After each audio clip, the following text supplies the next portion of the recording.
The Real FM 103.6.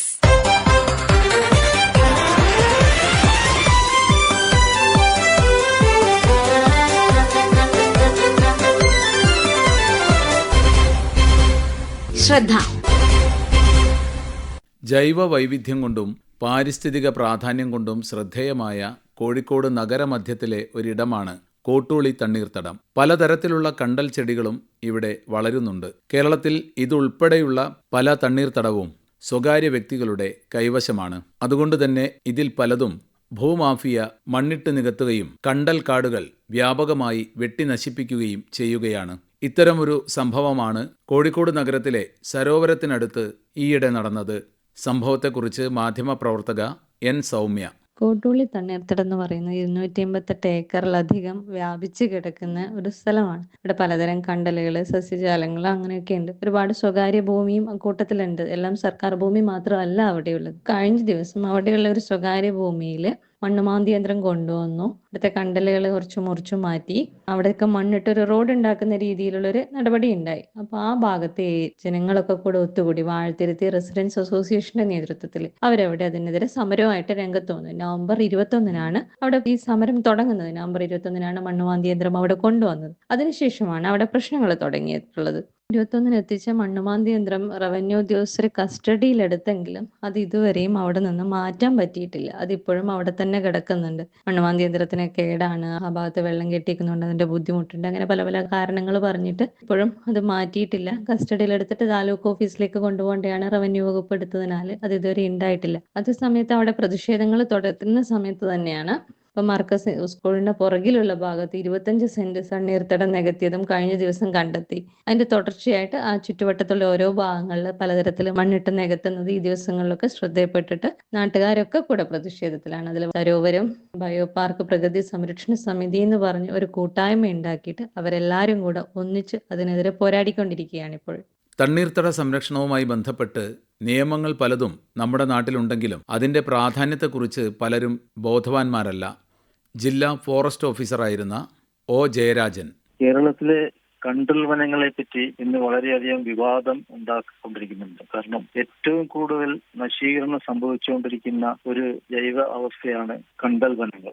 യഥാർത്ഥത്തിൽ കണ്ടൽ വനങ്ങൾ നമ്മുടെ മറ്റു വനങ്ങളെ പോലെ തന്നെ 4B/TS2 മാംഗ്രൂവ് ഫോറസ്റ്റ് എന്ന രീതിയിൽ ക്ലാസിഫൈ ചെയ്തിരുന്നു. എന്തുകൊണ്ട് കേരളം അതിന് വേണ്ട സംരക്ഷണവും ആദ്യം കൊടുത്തില്ല എന്നുള്ള അറിയില്ല. കാരണം നമുക്ക് ഫോറസ്റ്റ് ആക്ട് 1961 തന്നെ ഉണ്ടായിരുന്നു. അതിനുശേഷം ഒരുപാട് ആക്ടുകൾ വന്നു. കേരളത്തിൽ തന്നെ ഇപ്പം 6ഓളം ആക്ടുകൾ പരിസ്ഥിതി സംരക്ഷണമായിട്ട് ബന്ധപ്പെട്ടിട്ടുണ്ട്. അത് കൂടാതെ തന്നെ സെൻട്രൽ ആക്ട് ഉണ്ട്. വൈൽഡ് ലൈഫ് പ്രൊട്ടക്ഷൻ മുതൽ എൻവയോൺമെന്റ് ആക്ട് മുതൽ ഫോറസ്റ്റ് കൺസർവേഷൻ ആക്ട്, അതുപോലെ വെറ്റ്ലാൻഡ് കൺസർവേഷൻ ആക്ട്, അങ്ങനെ കേന്ദ്രത്തിൻ്റെതായ നിയമങ്ങളും ഉണ്ട്. എന്നിരുന്നാൽ പോലും കണ്ടൽ വനത്തിന് പ്രത്യേകമായ ഒരു നിയമമില്ലാത്തതിന്റെ പഴുതുകൾ കാരണം ഒരുപാട് കണ്ടൽ വനം നമുക്ക് നഷ്ടപ്പെട്ടുകൊണ്ടിരിക്കുകയാണ്. അതൊരു വാസ്തവമാണ്. എന്തുകൊണ്ട് അതിനെപ്പറ്റി ചിന്തിച്ചില്ല എന്ന് ചോദിച്ചാൽ പക്ഷേ നമ്മുടെ പ്രയോറിറ്റി മാറിപ്പോയി. വനം ഒരു വലിയ സംഭവമാണ്. അത് പാരിസ്ഥിതിക മൂല്യമുള്ള ഒരു ഇതാണ്. അതുകൊണ്ട് അതിനെ നമ്മൾ സംരക്ഷിക്കണം എന്നുള്ള ലോകം മുഴുവൻ അറിയപ്പെടുന്ന ഒരു സംഭവമാണ്. അതോടൊപ്പം തന്നെ അതിലും പാരിസ്ഥിതിക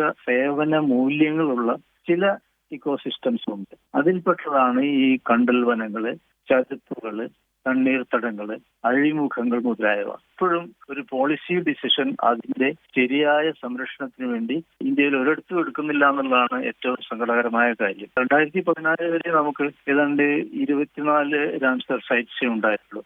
അതിൽ 3 കേരളത്തിൽ തന്നെയായിരുന്നു. പക്ഷെ ഇപ്പൊ നമുക്ക് 100-ൽ കൂടുതൽ രാംസർ സൈറ്റ്സ് ഉണ്ട്. പക്ഷെ അതുകൊണ്ട് മാത്രം കാര്യമായില്ല. കാരണം യഥാർത്ഥ പ്രൊട്ടക്ഷൻ ചെറിയ ചെറിയ ചതുപ്പ് നിലങ്ങൾക്കും കണ്ടൽ വനങ്ങൾക്കും ഒക്കെ ആവശ്യമാണ്. അപ്പൊ ഇതിനെപ്പറ്റി ഒരു പഠനം നടത്തിയത് അമേരിക്കയിലെ കോൺസ്റ്റാൻസ എന്ന് പറയുന്ന ഒരു ശാസ്ത്രജ്ഞനാണ് 1977. അപ്പൊ അദ്ദേഹം പല പാരാമീറ്റേഴ്സ് ഉപയോഗിച്ച് 10-17ഓളം മാനദണ്ഡങ്ങൾ ഉപയോഗിച്ച് കണ്ടെത്തിയിരിക്കുന്ന പാരിസ്ഥിതിക സേവന മൂല്യങ്ങളിൽ അന്ന് ഫോറസ്റ്റിന് കണ്ടിരിക്കുന്നത് ഏതാണ്ട് ഒരു ഹെക്ടറിന് കിട്ടാവുന്ന സേവന മൂല്യങ്ങൾ $2007 ആയിരുന്നു. അതേസമയം കണ്ടൽ വനങ്ങൾക്ക് 9,990, അതായത് വനത്തേക്കാൾ 5 ഇരട്ടി സേവന മൂല്യങ്ങൾ തന്നുകൊണ്ടിരുന്ന ഒരു സംഭവമായിരുന്നു കണ്ടൽ വനങ്ങൾ ഏതാണ്ട് 10 ഇരട്ടിയോളം വരും ചതുപ്പുകൾക്ക് സേവനമൂല്യം, തണ്ണീർത്തടങ്ങൾക്ക് ഏതാണ്ട് 7 ഇരട്ടി വരും, അഴിമുഖങ്ങൾക്ക് മോർ ദാൻ 11 ടൈംസ് അന്ന് കണക്കാക്കിയിരുന്നു. അപ്പൊ ഈ എല്ലാം തന്നെ നമ്മൾ സംരക്ഷണ വലയത്തിന്റെ പുറത്തായിരുന്നു. വികസനത്തിന്റെ പ്രശ്നം വന്നപ്പോൾ ഏറ്റവും ആദ്യം നോക്കുക നമ്മൾ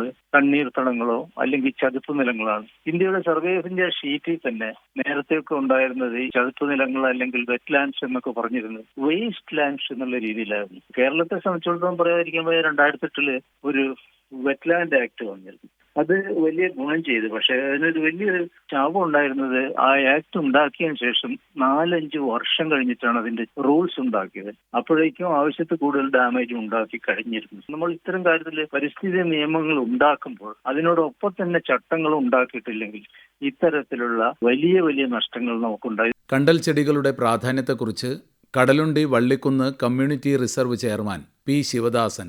കണ്ടൽക്കാടുകൾ പരിസ്ഥിതിക്ക് ചെയ്യുന്ന ഉപകാരങ്ങൾ നിരവധിയാണ്. എല്ലാ ജീവജാലങ്ങൾക്കും ജീവിക്കുന്നതിന് ആവശ്യമായ പ്രാണവായു, ഓക്സിജൻ ഏറ്റവും കൂടുതൽ കിട്ടുന്നത് ഈ കണ്ടൽ ചെടികളിൽ നിന്നാണ്. അതുകൂടാതെ ഇന്ന് നാം അനുഭവപ്പെടുന്ന കാലാവസ്ഥാ വ്യതിയാനത്തെ ബാധിക്കുന്ന അന്തരീക്ഷത്തിലെ കാർബൺ ഏറ്റവും കൂടുതൽ വലിച്ചെടുക്കുന്ന ഒരു സസ്യം കൂടിയാണ് ഈ കണ്ടൽ ചെടികൾ. നമ്മുടെ തീരപ്രദേശങ്ങളെ വെള്ളപ്പൊക്കം, സുനാമി, കൊടുങ്കാറ്റ് തുടങ്ങിയ പ്രകൃതി ക്ഷോഭത്തിൽ നിന്നും ഒരു വൻ മതിൽ പോലെ സംരക്ഷിച്ചു നിർത്താൻ നമ്മുടെ കണ്ടൽ കാടുകൾക്ക് കഴിയും. ഞങ്ങളുടെ പ്രദേശമായ വള്ളിക്കുന്നിലെ തീരവാസികൾ സുനാമിയിൽ നിന്നും അനുഭവത്തിൽ മനസ്സിലാക്കിയതിന്റെ ഫലമായിട്ടാണ് വള്ളിക്കുന്നിലെ ജനത ഒരു ജനകീയ കൂട്ടായ്മയിലൂടെ ഇവിടുത്തെ കടലുണ്ടിപ്പുഴയുടെ തീരങ്ങളിലുള്ള കണ്ടൽ ചെടികൾ സംരക്ഷിക്കുന്നത്. വിവിധ ജീവജാലങ്ങളുടെ ഒരു ആവാസ കേന്ദ്രം കൂടിയാണ് ഇവിടുത്തെ കണ്ടൽക്കാടുകൾ. ഈ കടലുണ്ടി വള്ളിക്കുന്ന് കമ്മ്യൂണിറ്റി റിസർവ് പ്രദേശങ്ങളിൽ ഒരു 7ഓളം കണ്ടൽ ചെടികൾ കണ്ടുവരുന്നുണ്ട്. പ്രാന്തൻ കണ്ടൽ, കുറ്റിക്കണ്ടൽ, ചുള്ളിക്കണ്ടൽ, നക്ഷത്രക്കണ്ടൽ, കണ്ണാമ്പൊട്ടി, വലിയ പെട്ടി, ചെറിയ പെട്ടി എന്നിവയാണ് ഇവിടെ കണ്ടുവരുന്ന കണ്ടൽ ചെടികൾ. ആവാസ കേന്ദ്രവും അതുപോലെ തന്നെ ജൈവ വൈവിധ്യവും സംരക്ഷിച്ചു വരുന്നതിന് വേണ്ടി കേരളത്തിലെ ആദ്യത്തെ കമ്മ്യൂണിറ്റി റിസർവായി കടലുണ്ടി വള്ളിക്കുന്ന് അഴിമോ പ്രദേശം സർക്കാർ പ്രഖ്യാപിച്ചിട്ടുള്ളത്. ഇനി മറ്റൊരു വിഷയത്തിലേക്ക്. സംസ്ഥാനത്തെ വിനോദസഞ്ചാര കേന്ദ്രങ്ങളിൽ പലതും സമ്പൂർണ്ണ സ്ത്രീ സൗഹൃദമല്ല എന്നു കാണാം. ഈയൊരു പ്രശ്നത്തിന് പരിഹാരം കാണാനുള്ള പ്രവർത്തനം സംസ്ഥാന ഉത്തരവാദിത്ത ടൂറിസം മിഷന്റെ നേതൃത്വത്തിൽ നടന്നുവരികയാണ്. അടിസ്ഥാന സൗകര്യ വികസനത്തിനാണ് ഇതിൽ കൂടുതൽ ഊന്നൽ നൽകുന്നത്. ഉത്തരവാദിത്ത tourism mission society CEO K Rupesh Kumar. കേരളത്തെ സ്ത്രീ സൗഹൃദ വിനോദസഞ്ചാര കേന്ദ്രമായി പ്രഖ്യാപിക്കുന്നതിനുള്ള പരിശ്രമം സംസ്ഥാന ടൂറിസം വകുപ്പിന്റെ നിർദ്ദേശാനുസരണം സ്റ്റേറ്റ് റെസ്പോൺസിബിൾ ടൂറിസം മിഷൻ സൊസൈറ്റിയും UN വിമനുമായി ചേർന്ന് നടത്തിവരികയാണ്. ഇതിന്റെ ഭാഗമായി 70-ൽ പരം കേന്ദ്രങ്ങളിൽ ഡെസ്റ്റിനേഷൻ ഗ്യാപ്പ് അസസ്മെന്റ് സ്റ്റഡിയും സേഫ്റ്റി സ്റ്റഡിയും നടത്തുകയുണ്ടായി. അവിടെ നമ്മൾ കണ്ടെത്തിയിട്ടുള്ള വിവിധ രൂപത്തിലുള്ള ഗ്യാപ്പുകൾ ഫില്ല് ചെയ്തുകൊണ്ട് കേരളത്തിലെ എല്ലാ ടൂറിസം കേന്ദ്രങ്ങളിലും സ്ത്രീ യാത്രികൾക്ക് ആവശ്യമാവുന്ന വിധത്തിലുള്ള എല്ലാ അടിസ്ഥാന സൗകര്യ വികസന പ്രവർത്തനങ്ങളും നടപ്പാക്കുക എന്നതാണ് നമ്മൾ മുന്നോട്ട് വയ്ക്കുന്ന ഒരാശയം. 78 കേന്ദ്രങ്ങളിലെ ഡെസ്റ്റിനേഷൻ ഗ്യാപ്പ് അസസ്മെന്റ് സ്റ്റഡി ഇതിനോടകം പൂർത്തിയായിട്ടുണ്ട്. മറ്റ് കേന്ദ്രങ്ങളിലുള്ള സ്റ്റഡി പുരോഗമിക്കുകയാണ്. ഇതോടൊപ്പം ലോകത്താദ്യമായി ടൂറിസം കേന്ദ്രങ്ങളിൽ ജെൻഡർ ഓഡിറ്റ് നടത്തുക എന്ന പ്രവർത്തനവും നാം ഏറ്റെടുക്കുകയും അത് 5 കേന്ദ്രങ്ങൾ പൂർത്തിയാക്കുകയും ചെയ്തു. 16 കേന്ദ്രങ്ങൾ കൂടി ഈ വർഷം അത് നടപ്പാക്കാൻ കഴിയുമെന്നാണ് നമ്മൾ കരുതുന്നത്. ലോകത്തെ വിനോദസഞ്ചാര മേഖലയിലെ പുതിയ ട്രെൻഡായി മാറിയിട്ടുള്ള സോളോ വിമൻ ട്രാവലേഴ്സിനും വനിതകളുടെ ഗ്രൂപ്പ് ട്രാവലിനെയും കൂടുതൽ പ്രോത്സാഹിപ്പിക്കുക എന്നതാണ് ഇതിൻ്റെ ലക്ഷ്യം. ആ നിലയിൽ പരിശോധിക്കുമ്പോൾ ലക്ഷക്കണക്കായി വരുന്ന വനിതാ ടൂറിസ്റ്റുകളെ കേരളത്തിലേക്ക് ആകർഷിക്കാൻ നമുക്കാവുമെന്ന് നമ്മൾ കരുതുന്നു. 2025 ഡിസംബറോടുകൂടി കേരളത്തിലെ തെരഞ്ഞെടുക്കപ്പെട്ട ടൂറിസം കേന്ദ്രങ്ങൾ സമ്പൂർണ്ണ സ്ത്രീ സൗഹൃദ വിനോദസഞ്ചാര കേന്ദ്രങ്ങളാക്കി പ്രഖ്യാപിക്കുക എന്നതാണ് നാം മുന്നോട്ട് വയ്ക്കുന്ന അജണ്ട. ഇതിന്റെ ഭാഗമായി കേരളത്തിൽ 1.5 ലക്ഷത്തോളം വരുന്ന വനിതകൾ ഉൾക്കൊള്ളുന്ന ഒരു വിപുലമായ സ്ത്രീ സൗഹൃദ വിനോദസഞ്ചാര നെറ്റ്വർക്ക് ഉണ്ടാക്കാൻ പരിശ്രമിക്കുകയാണ്. ഇപ്പോൾ 20,000-ലധികം വരുന്ന വനിതകൾ ആ നെറ്റ്വർക്കിന്റെ ഭാഗമായിട്ടുണ്ട്. 52ഓളം വരുന്ന വിമൻ ഓൺലി ടൂർ കമ്പനികളുണ്ട്. അതോടൊപ്പം ഒട്ടേറെ ഹോം സ്റ്റേകൾ, ഫാം ടൂറിസം യൂണിറ്റുകൾ, സുവനീർ യൂണിറ്റുകൾ, റെസ്റ്റോറൻറ്റുകൾ, എത്നിക് ക്യൂസീൻ യൂണിറ്റുകൾ, ഈ തരത്തിൽ ടൂറിസം മേഖലയിലെ എല്ലാ തരത്തിലുള്ള സർവീസ് പ്രൊവൈഡേഴ്സായിട്ടും വനിതാ സംരംഭകരെ മാറ്റിയെടുക്കുന്നൊരു പ്രവർത്തനം നടന്നു വന്നുകൊണ്ടിരിക്കുകയാണ്. ഇതിൻ്റെ 2 വർഷക്കാലം നടത്തി വന്ന പ്രവർത്തനങ്ങളുടെ ഒരു പ്രഖ്യാപനമാണ് നവംബർ 30 മുതൽ ഡിസംബർ 2 വരെ മൂന്നാറിൽ വെച്ച് നടന്നിട്ടുള്ള ലോകത്തെ ആദ്യത്തെ ടൂറിസം മേഖലയിലെ ആഗോള വനിതാ സംഗമത്തിൽ നടത്തുകയുണ്ടായത്. കേരളം ഒട്ടും വൈകാതെ സമ്പൂർണ്ണ സ്ത്രീ സൗഹൃദ വിനോദസഞ്ചാര കേന്ദ്രമായി പ്രഖ്യാപിക്കാൻ കഴിയുമെന്നാണ് ഞങ്ങൾ കരുതുന്നത്. ശ്രദ്ധ തയ്യാറാക്കി അവതരിപ്പിച്ചത് സി ഉദയചന്ദ്രൻ. ആശയം നിർവഹണം സി കൃഷ്ണകുമാർ. ശ്രദ്ധ.